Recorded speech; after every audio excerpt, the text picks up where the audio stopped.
Hello, and welcome to this helpful tutorial. Today, we're going to learn how to create an Excel spreadsheet file directly from the OneDrive app on your Android phone. This is a quick and simple way to manage your documents on the go. Make sure you have the Excel app installed first. First, open the OneDrive app on your Android phone.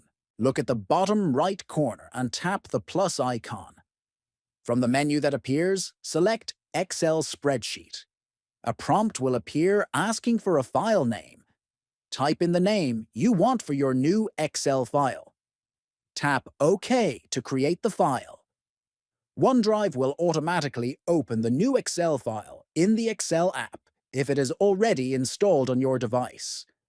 That's how easy it is to create an Excel file in OneDrive using your Android phone. Thanks for watching.